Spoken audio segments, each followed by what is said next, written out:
Sibonani obingelelayo uSiduduzo Wambatha ekhaya kuSolundi. Eduze wami kukhona ubaba uMshazi okuyena umuntu oqala owakhonela kuSicebe. Mavulandlela namavulandlelakazi ninonke ngicela ukukhala kanye nani nokuzolana kanye nani ekutheni umuntu abanikholela kuyena namhlanje akasekho, akasophinde futhi abe kanye nathi, futhi anisophinde nimbone. Angeke ngande kakhulu ngaye, kodwa nje ukuthola kwami ucingo lokuthi umfowethu akasekho, angazi noma ngizothi ikhanda laduma noma kwaduma mina, kodwa nje ngathatha isinqumo sokuthi ngihambe ngifike ngibone la umfowethu aphelele khona. Angibangeke ngisafika khona ngesizathu sokuthi ubhuti umuntu encane ngakuphi ubhuti uphambisisane lapho khona. Ubhuti into encane bafowethu ngifisa ukumbonga kakhulu namhlanje. Ngingambonga ukuthi ngibonga ukuthi umfowethu akasekho, kodwa nje ngibonga ukuthi ngathi mangabe ngikhala ngimfonela ngo-12 ebusuku, ngo-12 ngimfonela ngithi bhuti ngicela uyongibhekela kuthiwa khona ingozi ekhona laphana eMpangeni, ngicela uyongibhekela mfowethu ukuthi abafowethu banjani.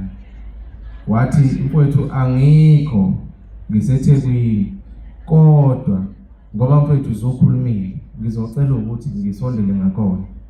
Ubhuti angazi ukuthi wayenzani, kodwa ngicabanga ukuthi washiya konke ayobenza owahamba nobhuti uKhuzana. Ngiyabonga kakhulu, bahamba bobabili. Ngiyabonga Ndlovu kakhulu, ngiyabonga mfowethu.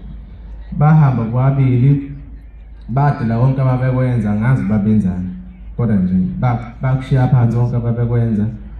Ngoba ngase ngicelile kumfowethu into encane, ngathi mfowethu ngicela uyongibhekela abafowethu, ngizwa kuthiwa laphana mawuzongena eJaspili sebenenkinga.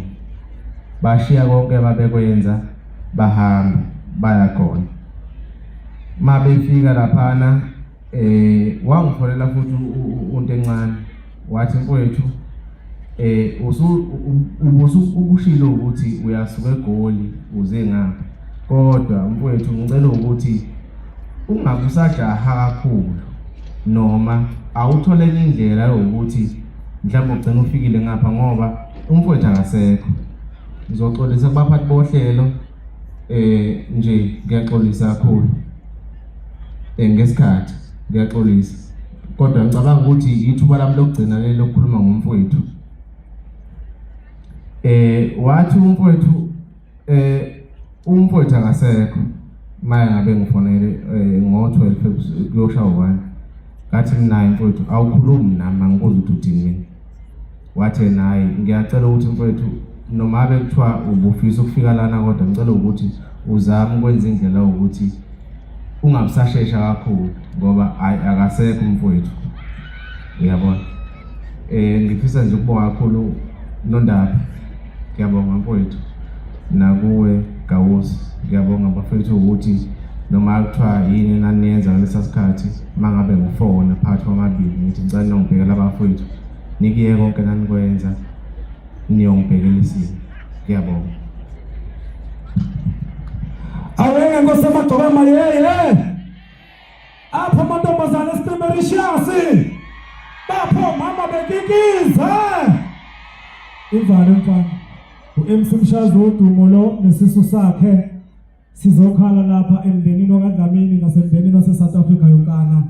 Sithaletha ngehlanga ngizoshaya ngeqamlelayo uyeke uMshazi lo kwakuthiwa umfana kaMshazi uSicebe esaqala ukucula ngo-2015 kwisidi yakhe yokuqala iParcel. Sithi dudu iduduzeke nonke Mavulandlela naMavulandlelakazi. Thank you.